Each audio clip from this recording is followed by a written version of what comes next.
Hello and welcome to our channel Creativity Education Faculty. I hope you all are good. So today video will discuss about types of disease and their diagnosis. यानी कि आपको कोई बीमारी हुई है तो उसके क्या क्या हमें टेस्ट कराने चाहिए और उससे क्लैरिफिकेशन आपको मिलता है कि एक्चुअल में आपको वो बीमारी हुई है नहीं हुई है।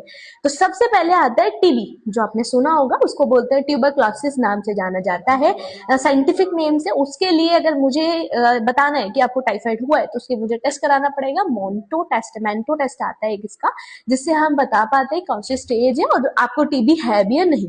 उसके बाद आता है एचआईवी एड्स। एचआईवी एड्स हमारी एक सेक्सुअली ट्रांसमिटेड डिजीज है। इसको हम बताते हैं ELISA टेस्ट होता है, उससे हम बता पाते हैं कि आपको एचआईवी एड्स है या नहीं है।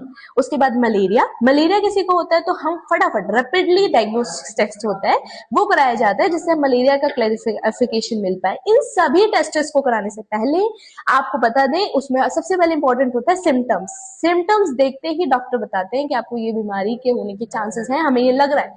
टेस्ट से हमें बिल्कुल एकदम 100% क्लैरिफाई हो जाता है कि ऐसा है या नहीं। उसके बाद बात करूं टाइफाइड की, तो टाइफाइड के लिए आपको विडाल टेस्ट होता है, उससे एकदम कंफर्म होता है कि हुआ नहीं हुआ।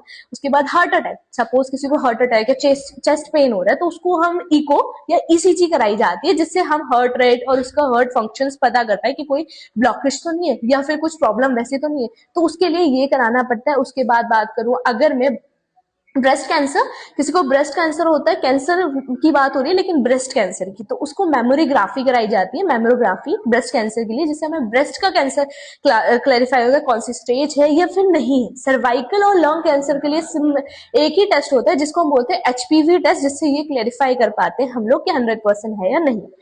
क्रोनिक किडनी डिजीज के लिए, अगर कोई किसी को किडनी डिजीज हुई तो उसके लिए हम EGFR टेस्ट आता है, वो हमें कराना चाहिए।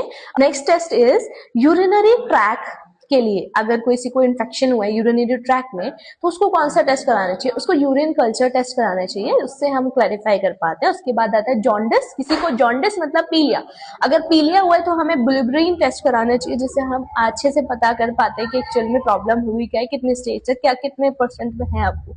तो I hope this is useful for you. ये इज इट्स ऑल अबाउट हमें पता होना चाहिए कि हमें कौन सा टेस्ट कराना चाहिए, हमें कौन सी बीमारी में। तो stay tuned for the next video. ऐसी इंफॉर्मेटिव वीडियो आपको मेरे थ्रू मिलती रहेंगी। Bye bye.